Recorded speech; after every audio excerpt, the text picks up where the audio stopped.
And I'd like to welcome you all to our Tuesday 1:30 p.m. session. And today we'll be having the Office of Inspector General talking about elder financial exploitation and common scams in the DC area, presented by Mr. Jason. So I'm going to go ahead and read our disclaimer before we get started. The WildTech DC Senior iPad program, its owners and presenters offer technical assistance, virtual health, well-being information designed for educational purposes only. You should not rely on the information in any apps or topics made by WildTech, including but not limited to mobile device applications and any social media pages maintained by WildTech, its owners or presenters as a substitute for professional medical advice, diagnosis, treatment, or legal advice. Thank you so much for letting me read the disclaimer. If you cannot see us, hear us, or see the screen, please let us know in the chat. Let's make sure to keep our TVs and our cell phones in mind so we can make sure we give ourselves and others the most immersive experience.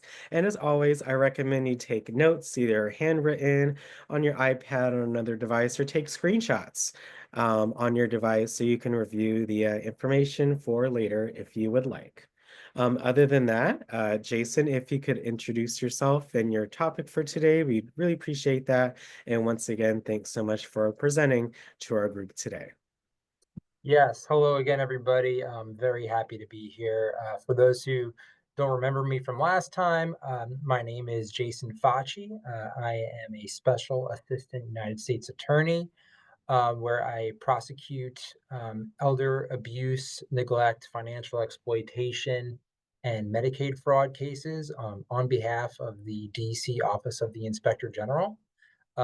Today's presentation is on the topic of combating elder financial exploitation and some common scams in the District of Columbia. So really what my goal is for you all today is to help tell you what these scams are, what elder financial exploitation means, how to identify these types of crimes, and then what to do if you or someone you know should become a victim of one of these crimes. So with that, I do have a presentation that I will share with you all now. Just bear with me 1 second.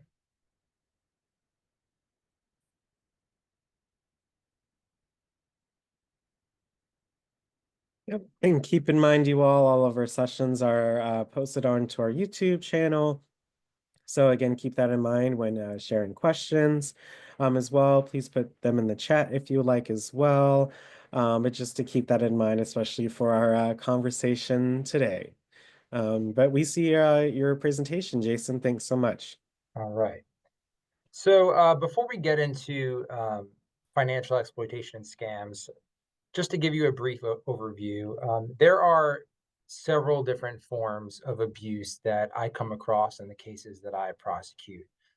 There are physical abuse cases of elders, there are sexual abuse cases, and then there are financial abuse cases, which make up probably the majority of the cases that I do see and handle in the district. So today's presentation is primarily focused on financial abuse, and I have a couple of really glaring statistics to share with you all to show you just how serious of a crime this really is, and the reasons why it's been on the rise in this country in recent years. It's actually become a priority of the Department of Justice to combat elder financial exploitation cases, which is what I primarily do in my job every day.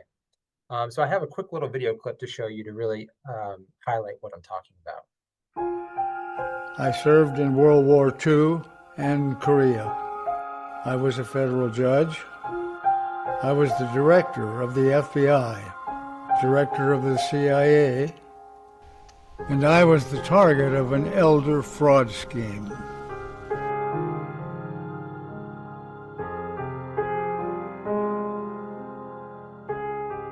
Don't fall for scammers' promises of money, friendship, love, or romance. These are criminals who want to take one thing, your money. You've worked hard. You've saved. Don't let criminals try to take that away from you. If you or a loved one have been affected by elder fraud, Contact the FBI at 1-800-CALL-FBI or visit ic3.gov to file a complaint. If it can happen to me, it can happen to you. Okay. So I think that that video there really showcases that if this could happen to the former director of the CIA, the former director of the FBI, it can really happen to anybody. It doesn't matter how smart you are, how wealthy you are, how many resources you have. The people that are committing these types of crimes are, particularly some of these common scams that I'm going to go through, are highly trained professionals, and they know exactly what to say and do in order to try to get you to turn over your personal information, your identifying information, and your money.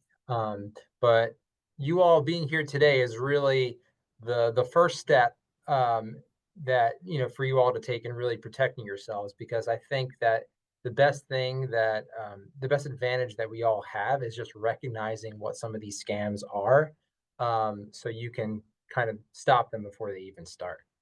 But just some other statistics to share with you all. So, in the District of Columbia, there are about 83,000 residents that are 65 years of age or older.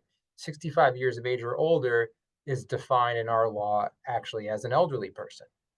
Approximately 1 in 10 of those people will experience some form of abuse in their lifetimes. One of the forms of abuse that I discussed on the very first slide: physical abuse, sexual abuse, financial abuse. Nationally, only 1 in 24 cases of abuse are actually reported to the authorities. And this is why this has become a huge problem. And part of the reason why I'm here today is really to raise awareness about this issue, and to teach teach you all how to report these crimes. You saw in that video that there was a website and a phone number to call. I'm going to provide you with a list of other resources at the end of the presentation, that you can contact if you do suspect that there is some type of abuse going on. But there are really a number of reasons why these cases are underreported. Most commonly, what we see is that when a person, particularly an elderly person, is scammed out of their money, they might feel ashamed or embarrassed.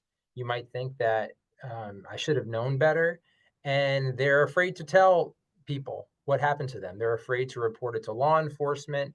Perhaps they don't know how to report these crimes, but often they're embarrassed to tell their family members. They don't want their relatives to perhaps take away their financial independency.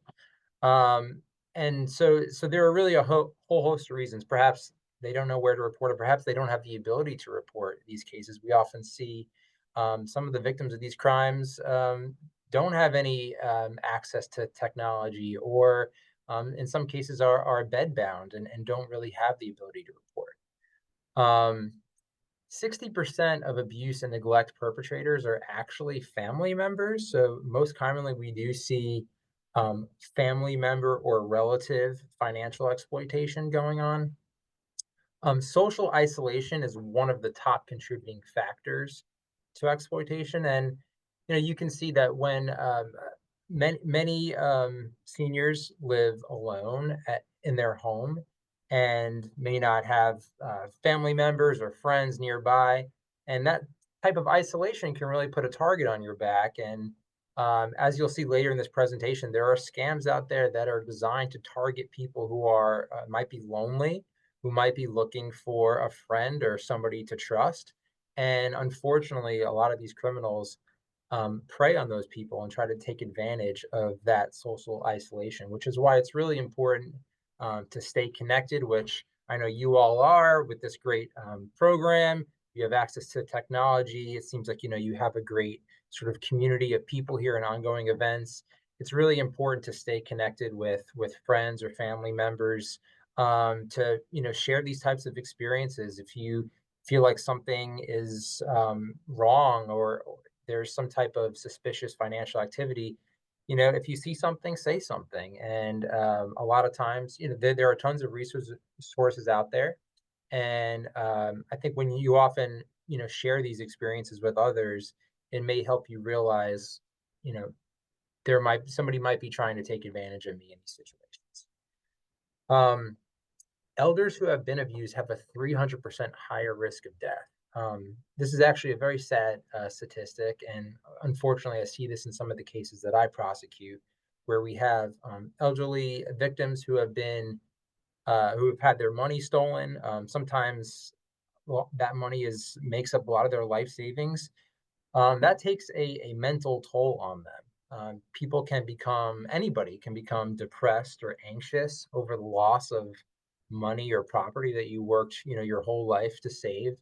And that sort of mental pressure or that mental decline can have a physical toll as well. So, I do see cases from the time that we get them to the time we finish prosecuting them. A lot of times we do see a health decline in these victims, which is why it's really important to report these crimes right away, so we can get on it. There are tons of um, there's tons of recourse available. In addition to criminal prosecutions, there are civil prosecutions where your money can be returned to you through a type of restitution order or garnishment of the perpetrator's wages.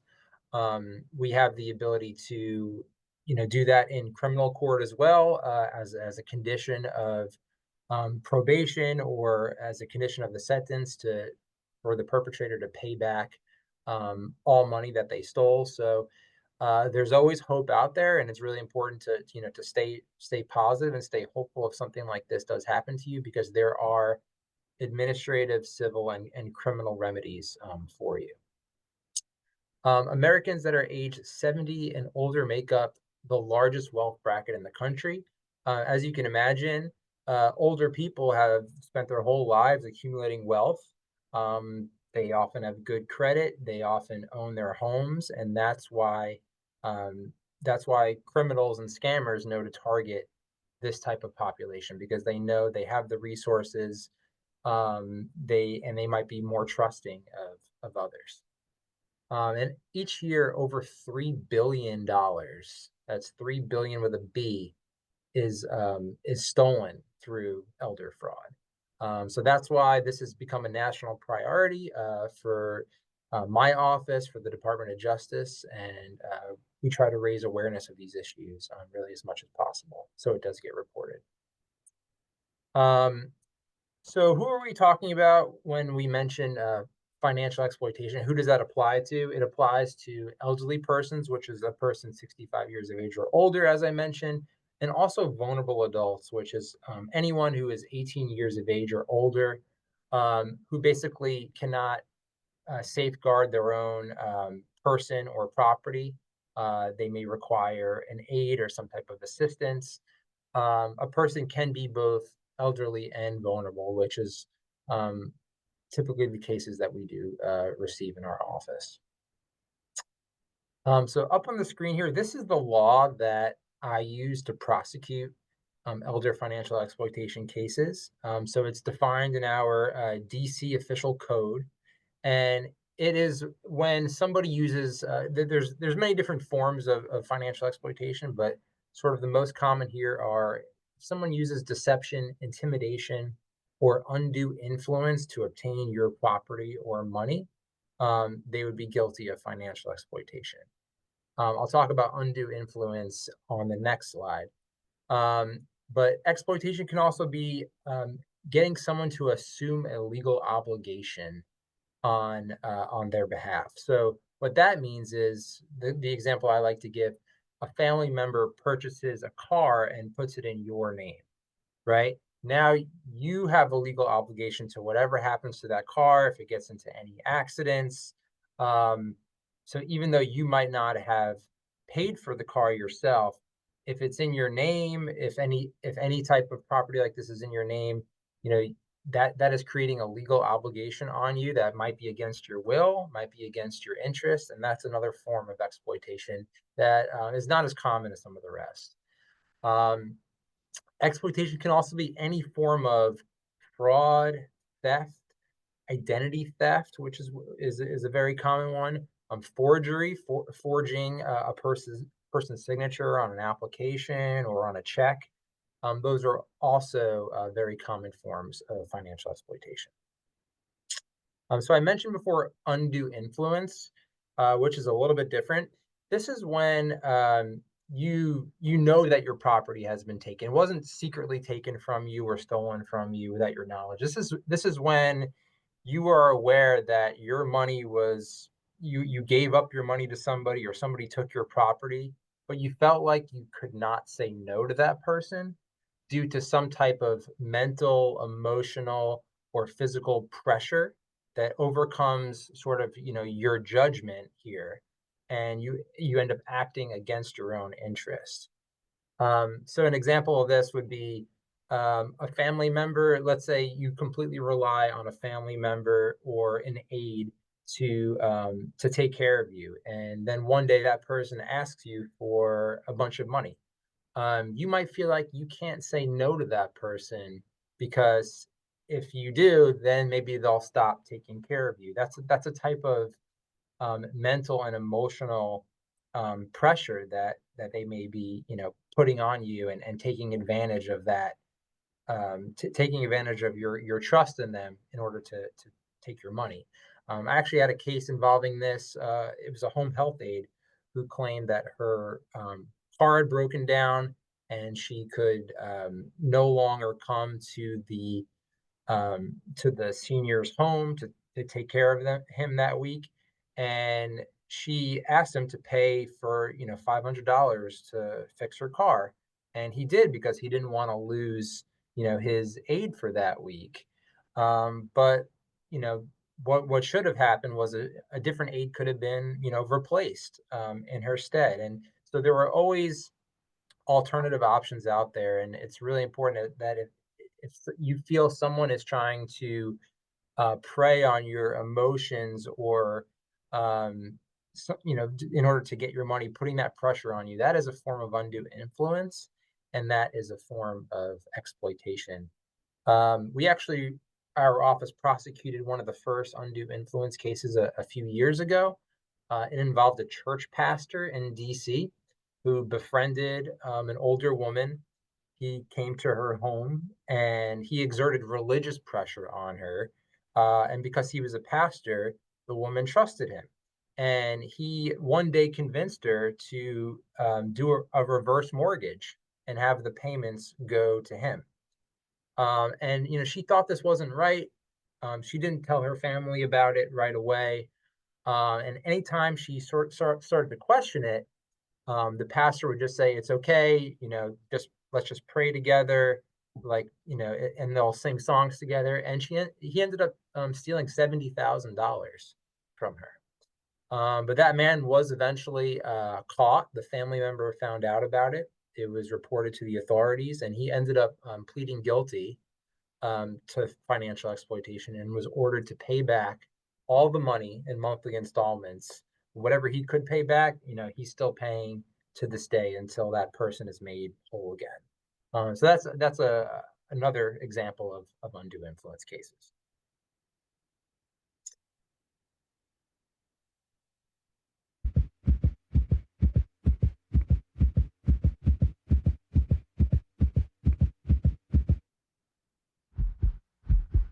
So common scams. So there are, in addition to financial exploitation, which is often committed by family members, there are also several common scams to be aware of that most often are committed by strangers. So up on the screen here are a list of about 8 of the most common scams that we often see. I'm going to touch on each one of these, and then tell you what some red flags are to watch out for, and then what to do in order to protect yourself. So romance scams, which you might have heard of, is when and all these scams are primarily targeted against seniors. Romance scams in particular are one of the most common.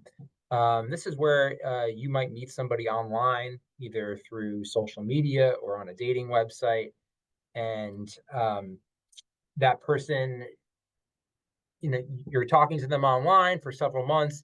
They may profess their love to you very quickly, but that person is not who they actually say they are. And at some point, they end up asking you for money. Most commonly in romance scams, the person that you're talking to may be overseas.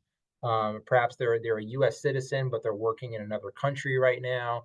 And then one day they may ask you, "Hey, I want to come see you. I need some money in order to buy a plane ticket, or I need you to write me a check for my business out here. Could you do me a favor?"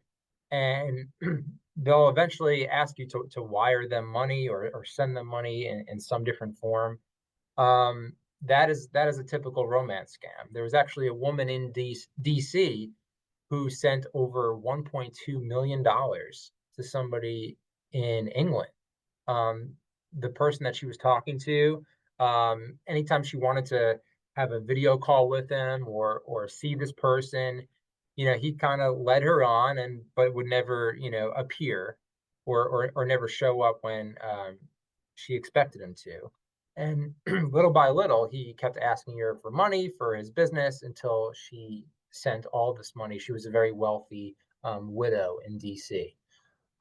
So that's a typical romance scam. There's tech support scams, which are one day you get a pop up on your computer, let's say, and it says you have a virus. You might have seen these types of pop ups before, and it asks you to call a phone number in order to fix it, or to click on a link to get a tech support person to fix the issue. And then eventually that person will ask you, it might ask you to input your personal information. Um, they may ask to gain remote access to your device or your computer. And what they're trying to do is, once they are granted access to your computer, which they might say, "I just need to get into your computer and I can see what the issue is and fix it for you." As soon as they have access to your computer, they can access everything on there, including all of your personal information, your bank account numbers. So that is what they're attempting to do there. So definitely watch out for those. If never allow anyone to gain remote access to one of your devices or computers. That is a big red flag, um, unless you completely trust the person and know who they are. Um, but it's that is a typical tech support scam. Grandparent scams are also really on the rise. I know just the DC Metropolitan Police Department has received a number of these grandparent scam complaints over the last few months. These are scams where you might get a phone call one day, and it's someone claiming to be your grandchild or a relative of yours, and they may be in some sort of trouble. Either they're in jail and they need to make bail, or they've been in a car accident and they don't have insurance, they need to pay somebody off, or they're in the hospital and they have a bill, and they don't want you to tell anybody. They don't want their parents to know or anyone else to know about this, and they might ask you for money. That is a typical grandparent scam. I think often you'll hear, you might get a phone call from someone claiming to be an attorney who's working with the the person who was in an accident, and they say that your grandchild was in the accident, and due to a court order or a gag order, you can't disclose this to you, but we need, we can settle this case out of court before we end up suing them. Those are all grandparent scams. So it's really important, if you do get a phone call like that, verify that the person that you're speaking to is actually your family member. It's a good idea to sometimes hang up the phone, call back the number that to be your loved ones, and say, "Hey, I just want to make sure this is you." Try to verify with another family member or relative that, hey, is this person really in trouble? Um, what's really scary in today's day and age is you might have heard of artificial intelligence and what some of the capabilities of AI are. There are actually ways to, if someone has a recording of somebody's voice, they can take that person's voice and then make them say whatever they want to say. So the person on the other line of the phone might actually sound like your grandchild. Because of this AI technology, they can really steal somebody's voice in some occasions. But the person might sound like far away on the phone or distant, or you can't really hear them well. These are all sort of red flags of a grandparent scam. So, with all of these, it's just really important to verify um, the person that you're talking to is who they say they are. There's government impersonation scams. This is when you get an email from the IRS, for example, saying you didn't pay your taxes, you owe all this money, and you need to pay us right now, or we're going to come and arrest you. That is not how the government works. The government is not going to send you an email like that and demand money from you. Um, One way to sort of look out for these types of scams, usually sometimes they'll be over email. If it's someone from the government, they should have a .gov or .gov email address. If you see emails from somebody at like a Gmail or a Yahoo account or AOL, some other account that's not a .gov email address, and they're claiming to be from the government, that is a red flag. That person is lying about who they really are. You might also get, a phone call, and someone is claiming to be from, let's say, the IRS or the DC Office of Tax and Revenue or whoever it may be. Just hang up the phone and look up the number for those agencies and call them back and say, "Hey, I received a phone call from your agency claiming that I owe this money or XYZ. Is this legitimate or not?" And you should be able to find out pretty quickly if it's a scam. There's sweepstakes and charity and lottery scams. This is actually the type of scam that former CIA and FBI director was a victim of.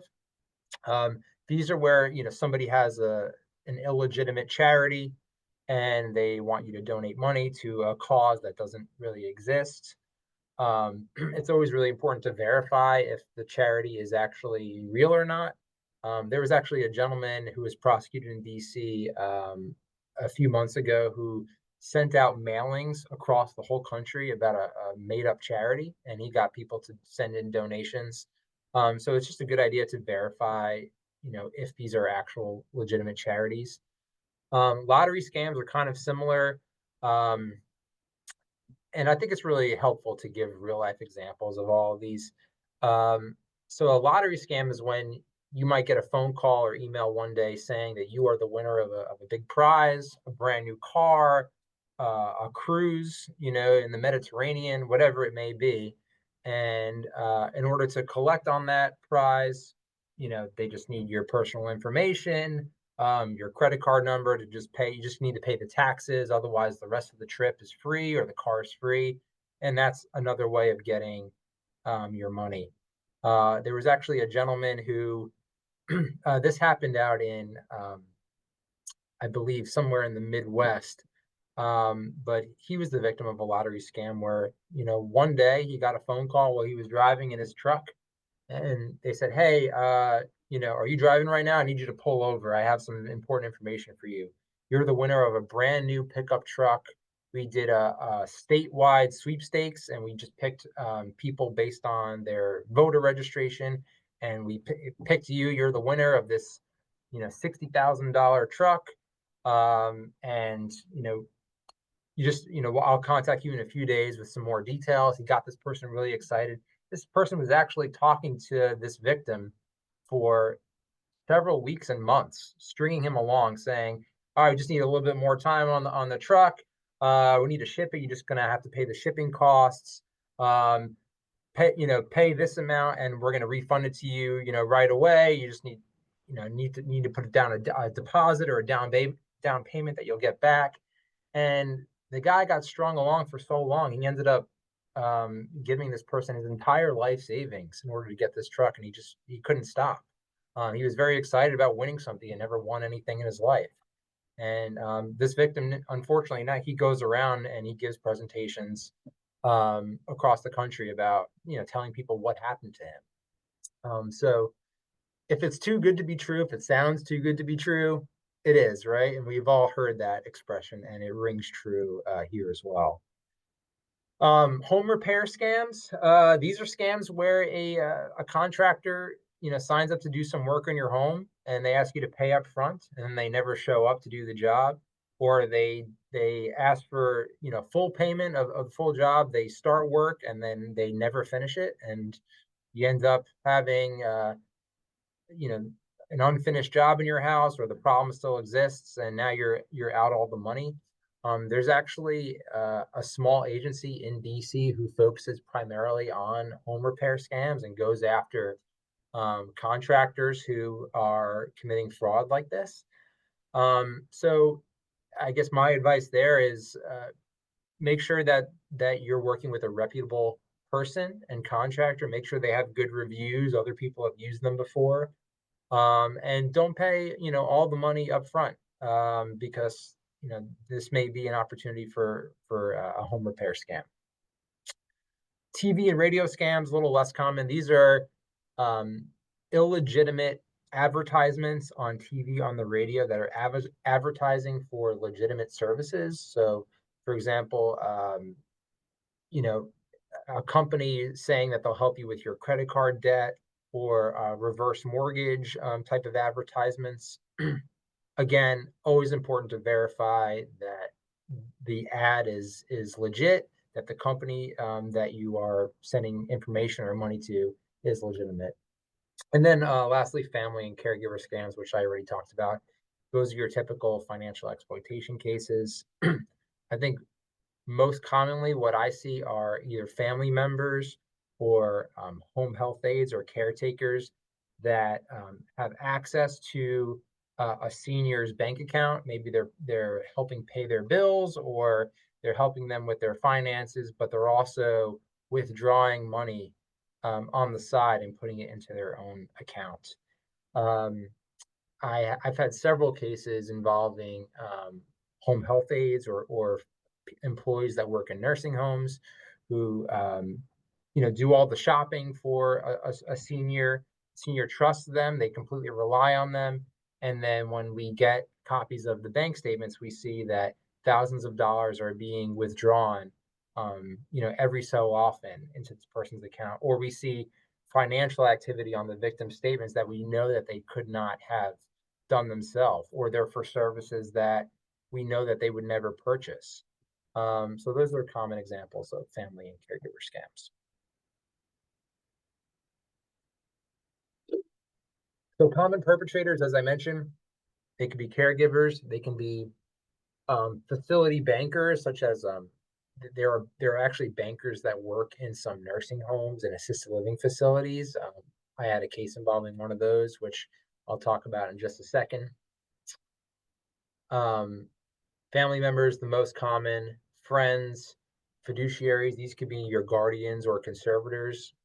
We see cases where those folks, even though they're in trusted court-appointed positions, can also have the ability to exploit individuals.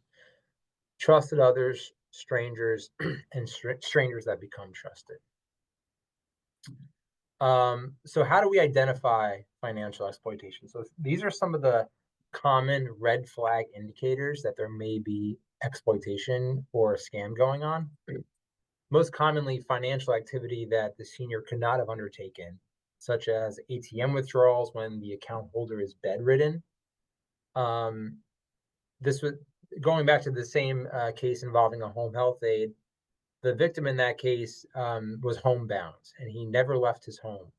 And this was during COVID. And he relied on his aide to do his grocery shopping for him and to pick up all of his supplies.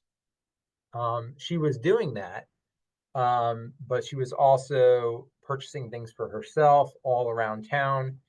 The victim lived in DC, she lived out in Maryland. And when one day finally this gentleman looked at his bank statement and realized that it was so much lower than what it normally was, and he reported to his social worker, who then reported it to our office.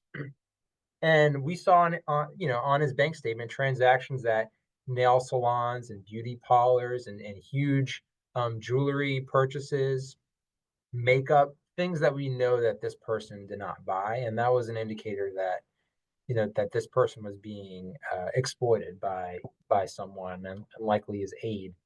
Um, we actually eventually were able to get the ATM surveillance footage from some of these ATM withdrawals, and saw his aide on camera withdrawing, often $500 at a time out of his bank account. And sometimes he would ask her, "Hey, can you bring me $20 in cash? I'd like to have a little bit of cash on hand." And she would withdraw $20, and he would say, "Give me the receipt." And she would give him the receipt for that $20, but then she would take out $500 and not show him that receipt. Um, so that home health aide ended up getting caught because of the ATM footage, and did plead guilty and was ordered to pay back the money that she stole. But it's an example of, it's really important to report these things early, to give law enforcement really the best opportunity to catch these perpetrators.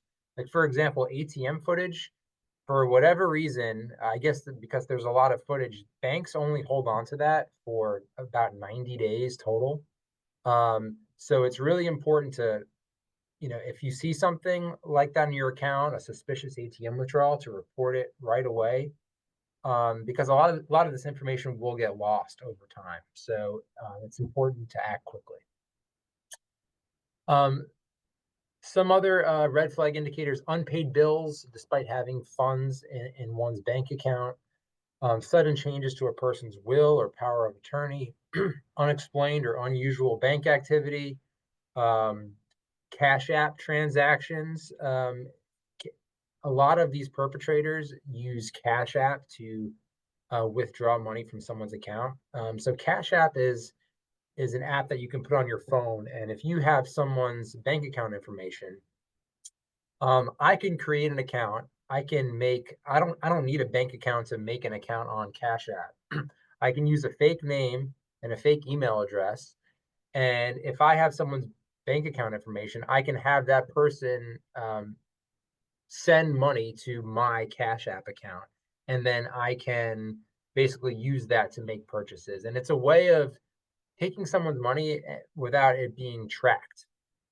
Because the person on the other end using the Cash App might be using a fake name and a fake email, and they have the ability to sort of take money without being identified by law enforcement. So if anyone asks you to use the Cash App, or if you see Cash App transactions on a bank statement, that can be an indicator of fraud, and it's really important to contact your bank right away about that.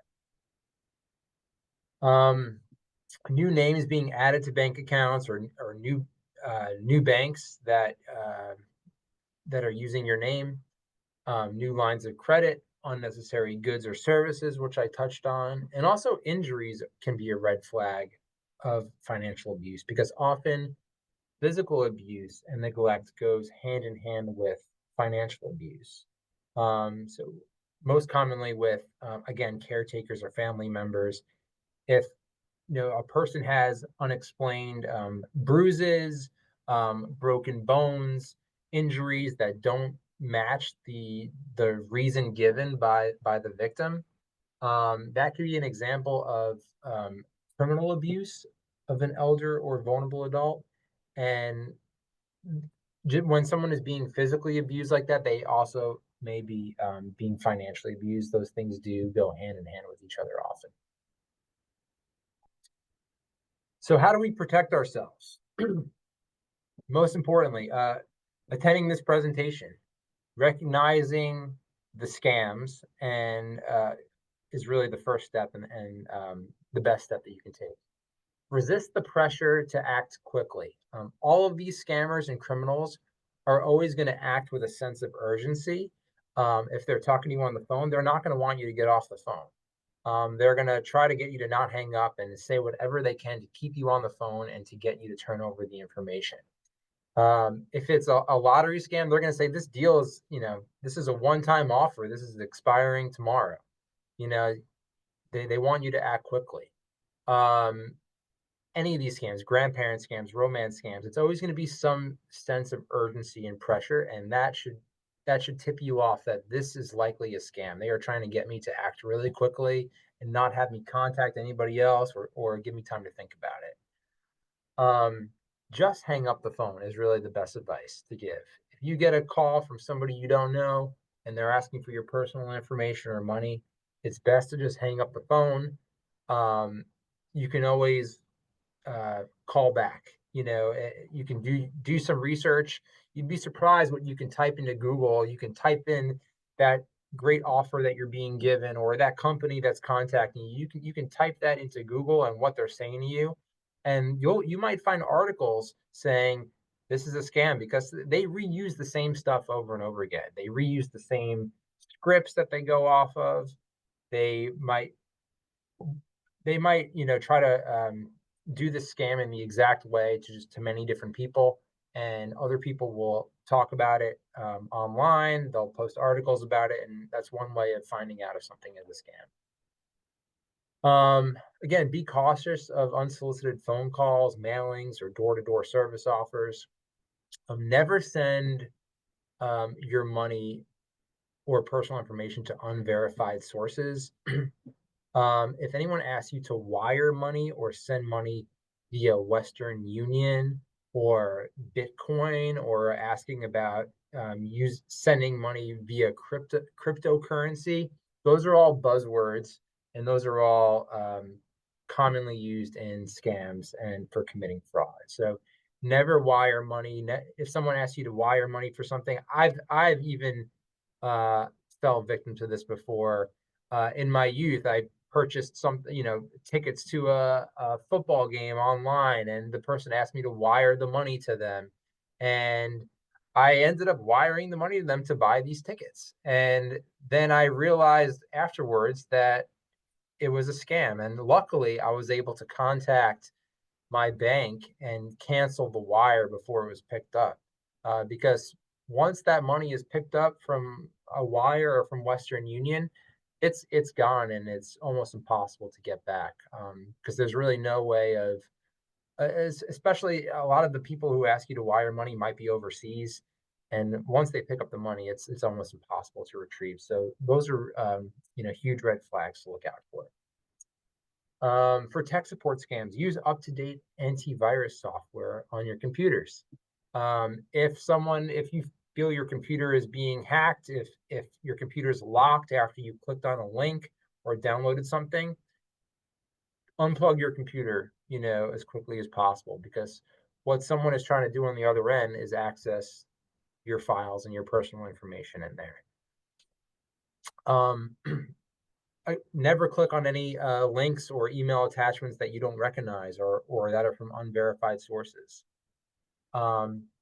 And really just be your own advocate. Monitor your own accounts and personal information for suspicious activity. I think that's most of the cases that we do get are from a victim of these crimes who just one day after several months decided to look at their bank statement and said, "Oh my gosh, like I don't recognize all these purchases, or what is this subscription, or where did all my money go?"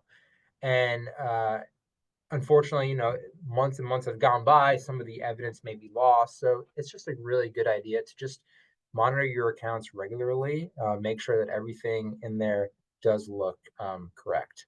And if you do notice any type of suspicious activity, immediately contact your bank and let them know. And they can put an alert on your account. They can try to reverse some transactions that may have taken place. So it's always a good idea to immediately contact your bank to report these types of crimes.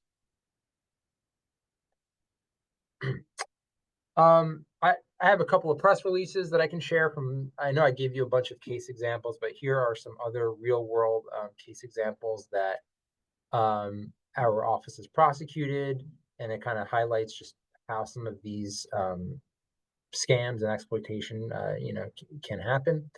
So this case involved, I mentioned facility bankers before as a common perpetrator. This was a nursing home in DC where an employee there worked as the facility banker, meaning she controlled all of the residents' money. If somebody wanted to take out money, they had to go to her and fill out a withdrawal slip and sign their name, and then they were allowed to take up to $70 per day. One day, a family member checked their family member's account and realized it was much lower than normal. They reported it, and it sort of all was uncovered from there, where an investigation was done, and what the nursing home and what law enforcement saw was that this woman was forging the signatures of 11 different residents in the facility and withdrawing that $70 and putting it directly into her bank account. Many of the residents could not get out of bed, had never taken out money before. Some of them didn't even have the ability to sign their own name. And she ended up, pleading guilty to stealing over $7,000 from 11 different residents. And as I mentioned, these residents were allowed to take up to $70 per day, which means that she did this over 100 times over the course of a few months. But she was found guilty. She was ordered to pay back all of the money that she stolen in monthly payments. She was put on 3 years of probation.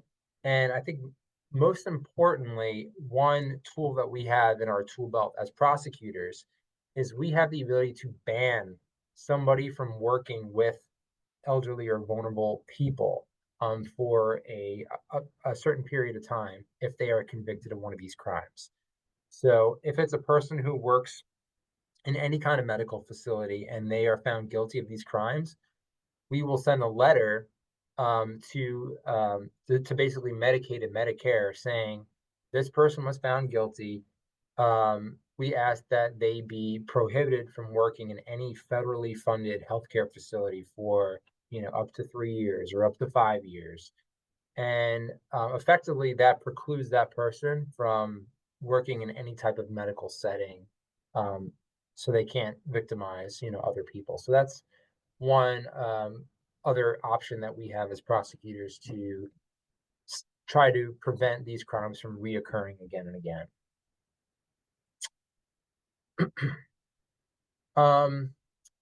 Here's another case that I'll share. This case is currently ongoing in federal district court and involves a father and daughter who petitioned the DC Superior Court to become the legal guardian and conservator of a long lost relative of theirs.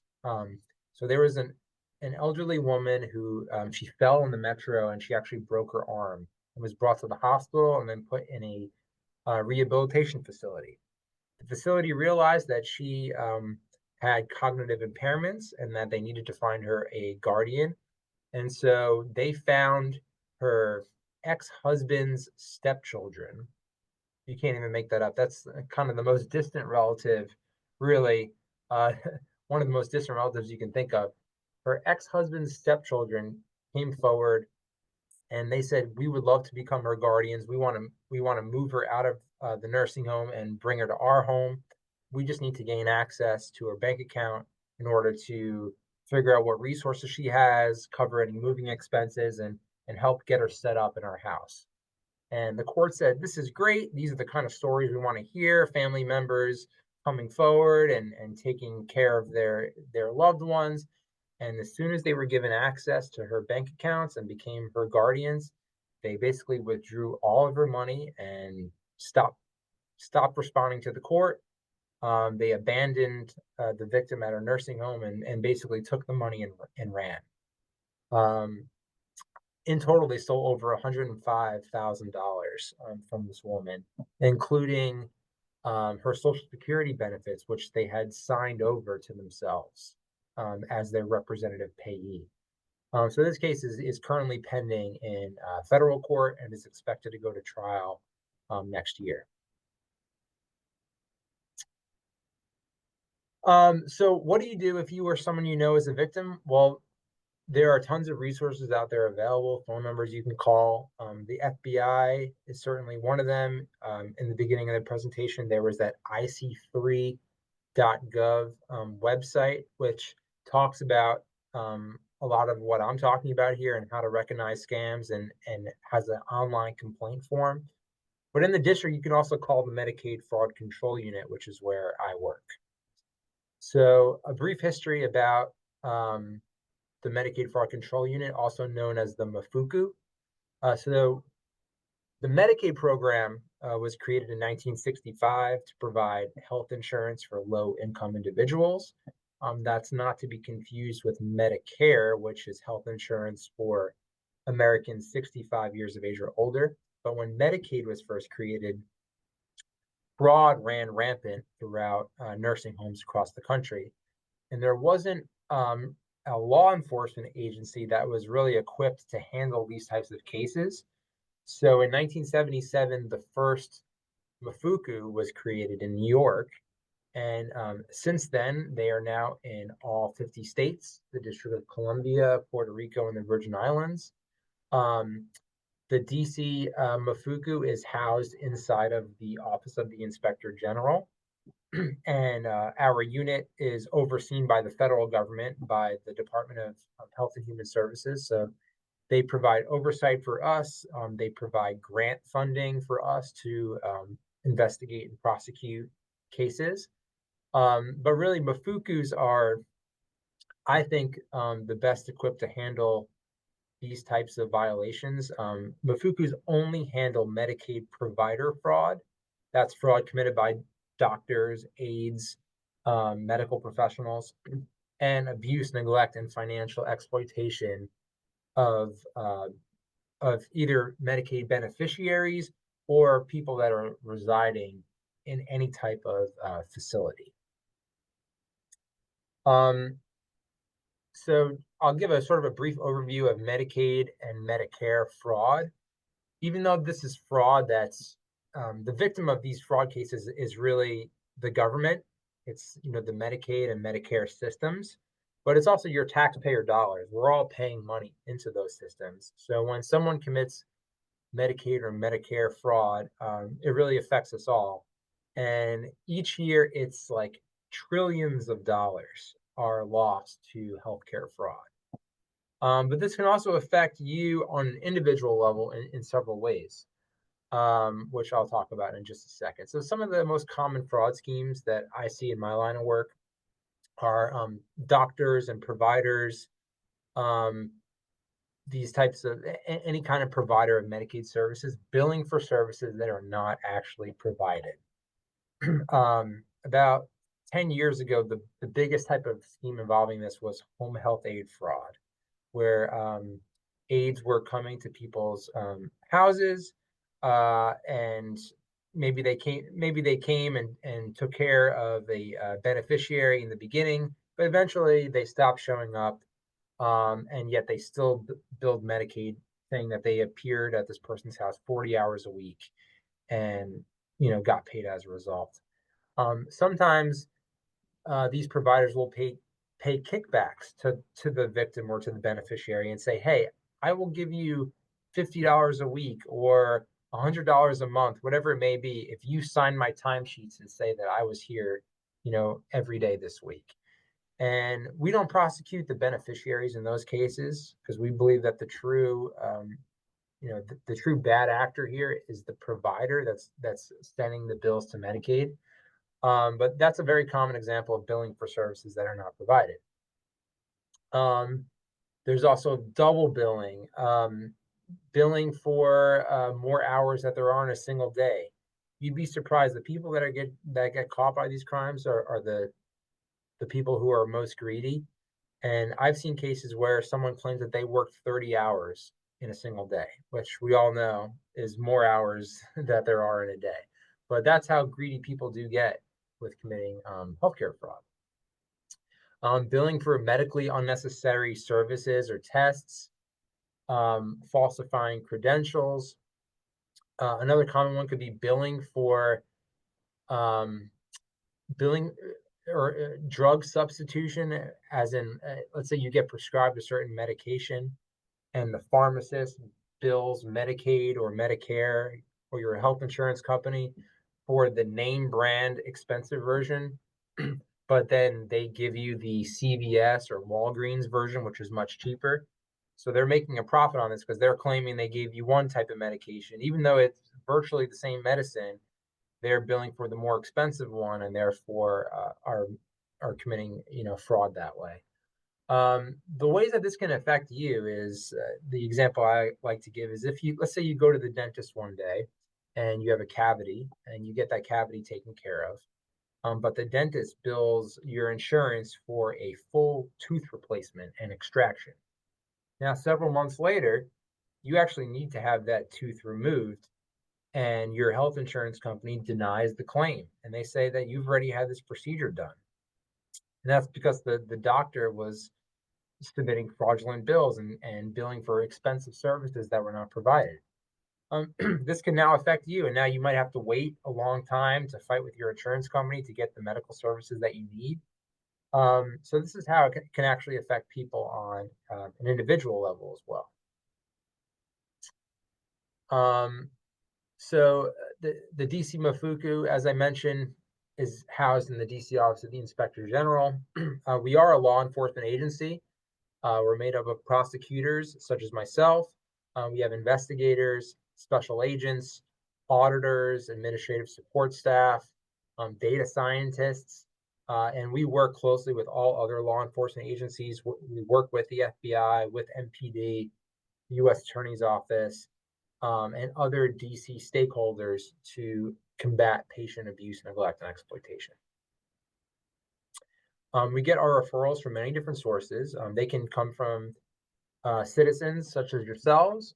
They also come from nursing homes and providers, social workers. The DC Long-Term Care Ombudsman makes routine reports, so does Adult Protective Services, the medical examiner's offices. They report on any suspicious death where they think the person that may criminal neglect may have contributed to a person's death. Those cases are reported to us to investigate, and family members as well. By DC law, there are a number of individuals who are actually mandatory reporters, meaning that if they see something, they must report it to the authorities.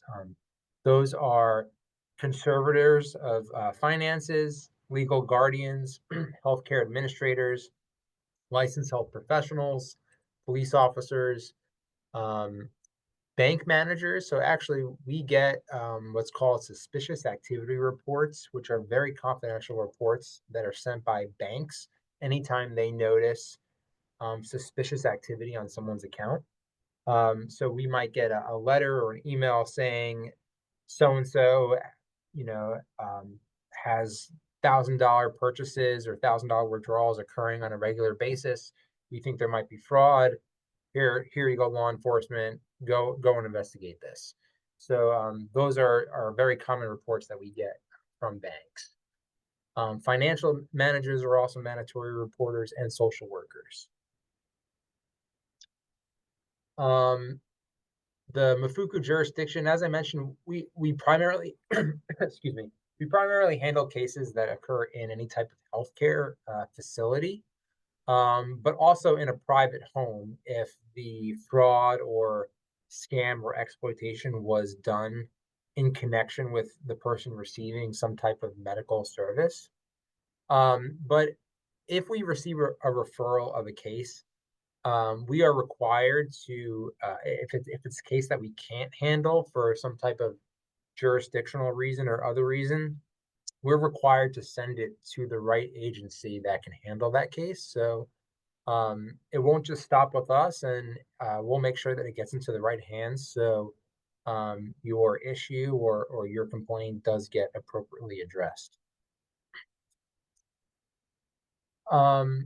So this is sort of the last slide of my presentation, which is a list of really helpful resources. I encourage you all to take a picture of this. There are numerous phone numbers that you can call.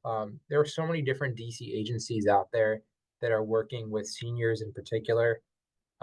Adult Protective Services for anything going on in the home that you might be concerned about. MPD and 911, of course, for emergencies. The Office of the Attorney General handles civil matters. They can get you restraining orders against caretakers or family members who may be abusing you. There's the Legal Aid Society, Legal Counsel for the Elderly, to handle any kind of legal issues you may be facing. The Long-Term Care Ombudsman is a great agency that serves as an advocate for seniors or any residents in long-term care facilities. Um, and then, of course, there's the National Fraud Hotline, which is the number that is part of the Department of Justice and the FBI for making fraud complaints. And then right below that is the Office of the Inspector General's contact information, which is where I work. You can make tips anonymously, or you can identify yourself when making a complaint. And those complaints often will end up going to me to investigate. And as I mentioned, if it's a case that I can't handle or our office can't handle for some reason, we'll make sure we make an appropriate referral to the right place. My contact information is up here on the screen as well. I'm happy to answer any questions now, but if you do think of something later on, you can feel free to email me at that number below is really the best way to reach me. And with that, I open myself to questions. Well, again, thank you so much, Jason, for presenting today. You did a great job of really showing these different terms and what they mean, and ways for us to protect ourselves, which I think can apply to everyone, not just for seniors, but definitely for everyone in this day and age of tech. It has a lot of great to it, but we also have to be tech and internet smart so we can not fall victims to some of these scams. So thank you so much for coming on and presenting this information. If you all have any questions or any comments for Jason, please raise your hand in Zoom. And again, we'd be more than happy to have you address those questions and get them answered. But Jason, if you could switch kind of between this slide and the other slide, I guess every other question, if you could switch between the two, so that way folks can take screenshots on their device and or write the information down if they like, if they want to know more information. I love this one. It has a lot of great info. You know, we've had the legal counsel for the elderly on for a few months now, so they do a great job of their services as well. Heard of Dash, NVR is very, very helpful as well, and the other ones as well. So thank you for this slide too. Jason, someone in the chat, is this APS?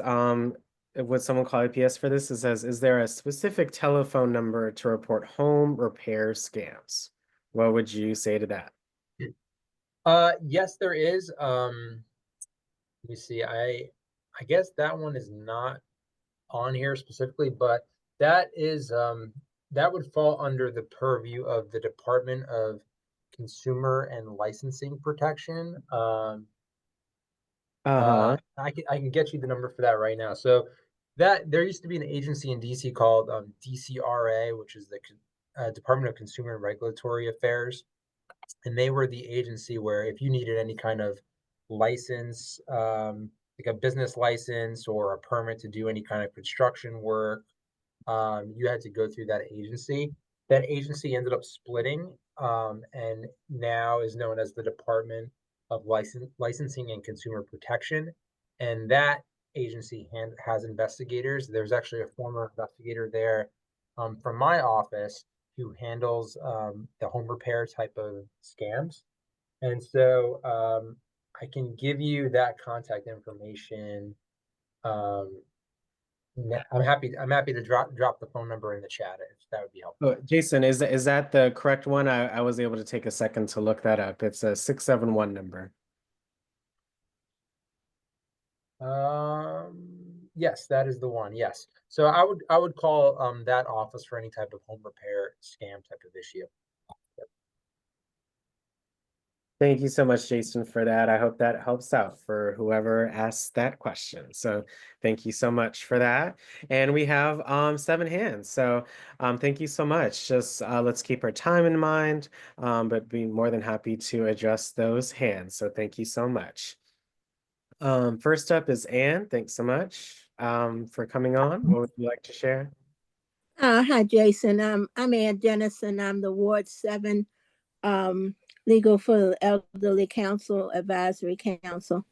I thank you so much. I've brought things to the group, and people say, well, we know, we heard, we know, but it doesn't hurt to hear it again because there's a different scam every day.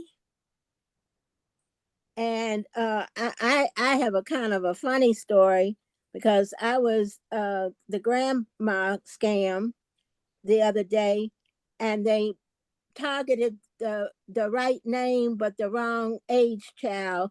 This child is just made 1 year old, and she is not speaking in sentences. Okay, Wow. but they took the voice of my that's scary.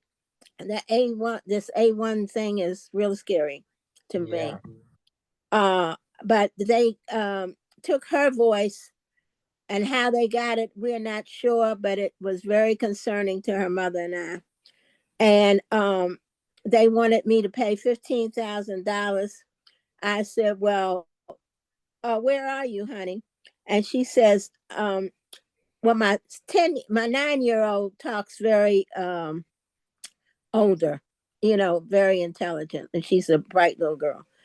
So her little sister's a year old. And so she wanted me to do this and something. And I said, well, where's mommy? And so she said, mommy's in Las Vegas. And I knew that mommy wasn't in Las Vegas because mommy was sitting in my living room. So I told him, I said, look, I said, you need to get off this phone and stop badgering people because this is the wrong number for you to be calling. Yeah. But it's gotten so bad, I've gotten a whistle. Mm. And the telephone company told me I had to take some of the stuff off. I got blocked because I can't block any more people. So, but I really thank you. And I'm going to ask permission from Wild Tech to play this tape at the senior group, if that's okay with either one of you, because I think this is the best one I've seen in a while. Well, thank you very much. And I appreciate you sharing your experience. I think it's important for all of us to share these experiences because, as you mentioned, these scams are changing every day. So, sometimes the script that they're going by is often changing. So it's really important to be aware of what's going on so we can recognize it and, hang up the phone. Well, what worries me is that people Oh. are not as bright as the people that are on this line. People's minds are not as bright and clear as ours.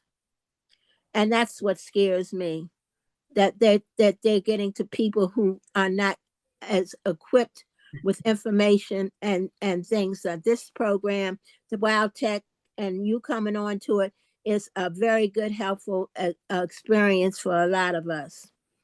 And I'm crippled, but my mind is still functioning. So I'm that's who I worry about, my fellow senior citizens. Mm-hmm. Thank you so much, Anne, for sharing. I really appreciate it. Thank you so much. You're welcome, dear. Thank you. Yeah.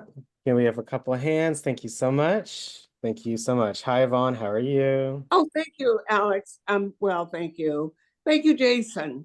Jason, my question was in reference to the redirected money orders. You mentioned that the scammer had redirected a money order. I had that happen to a check. So I've been reluctant to write checks as I used to, because I was, in one instance, the payee's name was changed and it had been fraudulently forged by the person who committed the fraud. And so my credit union made the adjustment very quickly, but I was told to use a gel pen when I'm writing a check or money order because that cannot be altered. Are you hearing a lot about checks being altered, and the concern that you might want to share with us when writing a check? I have not heard that. And that's interesting about the gel pen. But yeah, I guess obviously if you are writing a check, don't put it in pencil or something that can easily be changed or erased. Oh, of course not. Right. But you know, the holidays are coming up. Criminals out there know that a lot of checks and money are going to be sent through the mail. So that's always something to be aware of. We don't recommend sending cash through the mail ever, because um, people will be able to identify that often in an envelope, and take your cash that you're trying to send. So um, I think checks are usually relatively safe, but of course, monitor your accounts. I think you did the right thing by contacting your financial institution and letting them know this is happening. Um, Yeah. so But yeah, I was going to say that it could have been intercepted at the postal service, at the post office, where I think the check was sent in the mail. And my thought was that maybe someone at the post office opened the envelope and, did what I think Ann put in the check, wash the check. They can wash it or change so much on the check with the technology that we have now. yeah, it's true. I don't doubt there's a way to probably scan a check into the computer and then change what it says on there. I think that is a potential risk. I think one thing that you can do to protect yourself also is to make sure that the check is not visible from the outside of the envelope, meaning if you put it inside of a card or a piece of paper, so Yes, a person looking at the envelope can't just see that there's just but a yeah, bare but space. sometimes just knowing to whom the envelope is addressed raises suspicion. Mhm. If you're writing it to maybe to pay off your loan to your you know a Yeah. banking institution, but the addressee can on the envelope can suggest that it's a payment of some sort. Hmm. Yeah, that's true. I think there are always alternative methods of payment. I know this day and age, everything is being done online too. So if you do have an opportunity to, if you're looking to pay a bill in that example that you gave, and you're concerned about the envelope tipping off somebody, that there might be payment in there, um, I'm pretty positive that there would be an online payment method for that if you wanted to, explore that option. But um, yeah, checks are kind of, it's hard really to prevent that once they're sent in the mail. Um, you know, I, Well, yeah, I've I been guess you buying don't. money orders instead, but you said that the money order can be redirected as well. So, as Ann said, don't trust either, and you're correct. But I won't take any more time. Thank you, Jason, for your Yeah, response. I thank appreciate you for your sharing that. presentation. Thank you, Alex. Thank you, Yvonne. Yep, definitely online is the way to go. So much easier in a lot of ways. It's just all about checking things out and asking for help when needed. Jason, do you mind going to your next slide? We are almost out of time, so we are probably not going to be able to get to all of the questions today. So if y'all have any further questions, I think I'll be able to take one more hand today. And then if you have any questions, please email Jason or give their hotline a call so you can receive assistance. Because we still have our poll for today. So we'll take one more hand. Miss Jeanette, thanks so much for coming on. You have a comment for Jason today? Yes, thank you for coming on. I really appreciate this. I know my next door neighbor, who is a senior citizen older than me, and she got a call saying her bill hadn't been paid for gas, and she was frantic. She wanted me to help her. So I said, it's fraud. So I looked it up and it turned out to be fraud. And my other friend, her check was quote unquote washed also. And so jail pens don't really do anything because criminals update their methods. And so, but I do appreciate this. I'm well aware of a lot of scams. But this information, I think as Ann said, it's good to review it and keep it in our mind. So I thank you for coming on.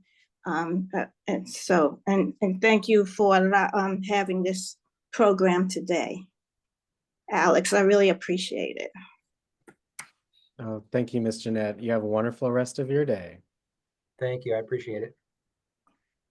Yeah, so again, thank you all so much for coming on to our session today. Please make sure you stay on for the poll, but please raise your hand if you learned something new. If you enjoyed the session today, if you're going to share with your friends and family, if you had fun, if you took some notes down, learned some new concepts, etc., please raise your hand in Zoom. And again, please feel free to contact Jason or the hotline number or any of the information that was shared with you today to assist you.